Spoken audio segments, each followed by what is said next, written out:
Shri V V Rajesh ചെയ്യുന്നു. Shri V V Rajesh, ഇതിൽ ഈ വാർത്ത കേട്ടപ്പോൾ തന്നെ ആദ്യ നടപടിക്ക് ഒരു ഇനിഷ്യേറ്റീവ് എടുത്ത് അങ്ങേക്ക് അഭിനന്ദനങ്ങൾ ആദ്യം.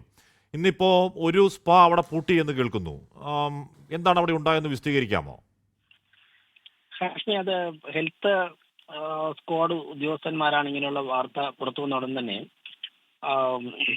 തിരുവനന്തപുരത്തും പോലീസിൽ നിന്നും അനധികൃതമായ സ്പാകൾ പ്രവർത്തിക്കുന്നുണ്ട്, പലയിടത്തും ക്രോസ് മസാജിങ് നടക്കുന്നുണ്ടെന്ന വിവരം ഇന്നലെ രാത്രി തന്നെ ലഭിച്ചു. ഇന്ന് രാവിലെ തന്നെ ഞായറാഴ്ചയായിട്ടും കോർപ്പറേഷൻ സെക്രട്ടറിയോട് അത്തരം ലൈസൻസ് കൊടുത്ത ആൾക്കാരെ പരിശോധിക്കാൻ പറഞ്ഞതിനിടയ്ക്കാണ് ടെലിഫോണിലൂടെ ഇത്ര ഒരു കംപ്ലൈന്റ് വന്നത്. ഇങ്ങനെ ഇന്നലെ ഇപ്പോൾ റെയ്ഡ് നടന്ന സ്പായിൽ ഒരു പെൺകുട്ടിക്ക് ഒരു ദുരനുഭവം ഉണ്ടായി എന്നുള്ളൊരു വാർത്ത ടെലിഫോണിക് മെസ്സേജ് വന്നത്. അതിന്റെ അടിസ്ഥാനത്തിൽ ഹെൽത്ത് സ്ക്വാഡിലെ ഉദ്യോഗസ്ഥരോട് അവിടുത്തെ രേഖകളും കാര്യങ്ങളും പരിശോധിക്കണമെന്നുള്ള നിർദ്ദേശം കൊടുത്തു.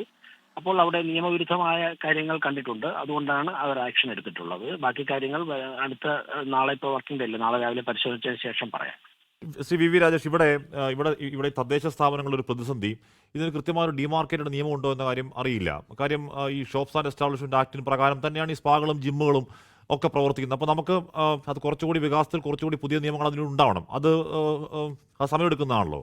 അപ്പോൾ ഈ പരിശോധനയ്ക്ക് ഇറങ്ങുകയാണെങ്കിൽ തദ്ദേശ സ്ഥാപനങ്ങൾക്ക് നേരിടേണ്ടി വരുന്ന പ്രതിസന്ധികൾ എന്തൊക്കെയാകും എന്നൊരു ധാരണയുണ്ടോ അങ്ങയുടെ പഠനത്തിൽ, ശ്രീ വി വി രാജേഷ്? തീർച്ചയായും നിലവിലുള്ള നിയമങ്ങളുടെ അടിസ്ഥാനത്തിൽ മാത്രമല്ലേ തദ്ദേശ സ്വയംഭരണ സ്ഥാപനങ്ങൾ ആക്ട് ചെയ്യാൻ പറ്റുള്ളൂ. പക്ഷേ ഇങ്ങനെയുള്ള വാർത്തകൾ ഉണ്ടാകുമ്പോഴേക്കും ഏത് പരിധിക്കകത്തു നിന്നുകൊണ്ട് എത്രത്തോളം അതിൽ നിയമപരമായിട്ടുള്ള നടപടികൾ സ്വീകരിച്ച് ജനങ്ങൾക്ക് ആശ്വാസം നൽകാനാകുമോ അക്കാര്യങ്ങൾ ഞങ്ങൾ ചെയ്യും. ബാക്കി കാര്യങ്ങൾ ക്രിമിനൽ ആക്ടിവിറ്റീസ് എന്തെങ്കിലും നടക്കുന്നുണ്ടെങ്കിൽ അതിൽ നടപടി എടുക്കേണ്ട പോലീസാണ്. ഇപ്പോൾ ഇവിടെ ഒരു പ്രശ്നമുള്ളത്, 18 വയസ്സ് കഴിഞ്ഞ പെൺകുട്ടിയും പുരുഷന്മാരും ഒക്കെ വന്നു കഴിഞ്ഞാൽ നിയമത്തിന്റെ ഒരു പ്രൊട്ടക്ഷൻ അവർക്ക് കിട്ടും.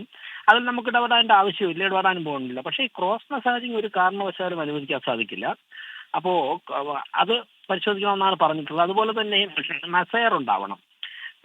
പിന്നെ കൃത്യമായിട്ടുള്ള ചില സ്പാകളിൽ ഡോക്ടർമാരുടെ നിരീക്ഷണം, അവരുടെ സർവൈലൻസ് ഉണ്ടാകും, ഇങ്ങനെയൊക്കെ പറഞ്ഞിട്ടുണ്ട്. അപ്പോൾ കൂടുതൽ പരിശോധനകൾ മാത്രമേ കൂടുതൽ കാര്യങ്ങൾ പറയാൻ സാധിക്കുള്ളൂ. എന്തായാലും ടെലിഫോണിക് മെസ്സേജ് ഒരു പെൺകുട്ടിയുടെ കംപ്ലൈന്റ് പറഞ്ഞതിന്റെ അടിസ്ഥാനത്തിൽ നമ്മളൊരു ഭരണ സ്ഥാപനം എന്നുള്ള നിലയ്ക്കാണ് ഞങ്ങൾ ആക്ട് ചെയ്തത്. ബാക്കി കാര്യങ്ങൾ അടുത്ത ദിവസം പരിശോധന ശേഷം പറയാം.